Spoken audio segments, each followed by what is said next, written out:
স্পষ্ট কথা যে বিটিআৰ সৰকাৰেৰ যোগেদি আৰু 33টা কলেজ এই ক্ষেত্ৰত বড়োলেণ্ড বিশ্ববিদ্যালয়ৰ লাইব্ৰেৰী ডিপাৰ্টমেণ্ট জড়িত হৈ আছে বা বিটিআৰৰ শিক্ষা বিভাগ জড়িত হৈ আছে যি এটা কিতাপ বিতৰণৰ বা প্ৰতি বছৰে এই কাম চলি আছে যে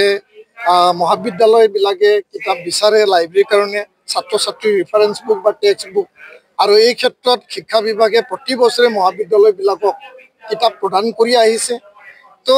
আগৰ বছৰবিলাকত যদি ঠিকে চলি আহিছিল এই বছৰ কিয় এনেকুৱা বিসংগতি হৈছে বা যি এটা ইয়াত দুৰ্নীতি বা ইয়াত যি এটা কমিশ্যনৰ যি এটা কথা আইনী জাননী দিল্লী স্থিত এটা যিকেইটা প্ৰতিষ্ঠানে তাত কিতাপ বিতৰণ কৰিছে আৰু দিল্লী স্থিত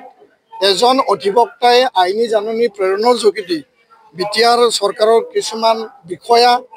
আৰু 33টা মহাবিদ্যালয়ৰ প্ৰিন্সিপাল অধ্যক্ষ আৰু বড়োলেণ্ড বিশ্ববিদ্যালয়ৰ উপাচাৰ্যক যি এটা আইনী জাননী প্ৰেৰণ কৰিছে এই ক্ষেত্ৰত নিখিল বড়ো ছাত্ৰ সন্থা মন্তব্য যে কোনো কাৰণত ছাত্ৰ ছাত্ৰী শৈক্ষিক বৌদ্ধিক এই দিশটো লৈ জড়িত হৈ থকা বিষয়ত যাতে তেনেকুৱা দুৰ্নীতি তেনেকুৱা যি কমিশ্যন তেনেকুৱা এনমেলিজ সেইটো আহিব নালাগে যি অভিযোগ যি এলিগেশ্যন অনা হৈছে ইয়াৰ ওপৰত ভাল আৰু খুব মানে স্পষ্ট এটা নীতিৰে তদন্ত হ'ব লাগে আৰু ৰাইজ বা বৌদ্ধিক সমাজ ছাত্ৰ ছাত্ৰী বা শিক্ষা সমাজৰ লগত যি জড়িত থকা বিষয় ইয়াৰ ওপৰত যাতে স্পষ্ট এটা ইয়াত তদন্তৰ যোগেদি কোন জড়িত কি হৈছিল এই অভিযোগটো কিমান সঁচা বা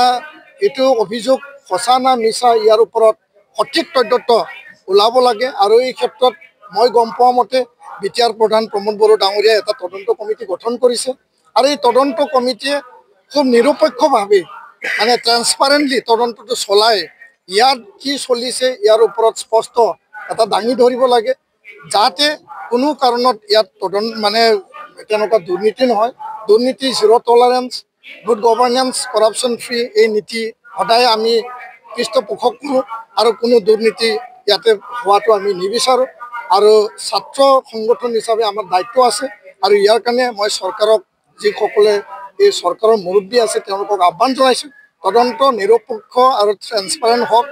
আৰু এই বিষয়টো যাতে পুংখানুপুংখভাৱে তদন্তৰ যোগেদি স্পষ্ট এটা ইয়াত দিশ আহক যে কোন জড়িত হৈ আছে কিমান সঁচা কিমান মিছা ইয়াৰ ওপৰত তদন্তই ইয়াত মানে ৰিপৰ্টটো আহিলে আমি গম পাম আৰু এই ক্ষেত্ৰত আমি নিজৰ কথা নিজৰ ষ্টেণ্ড আমি ৰাখিম ধন্যবাদ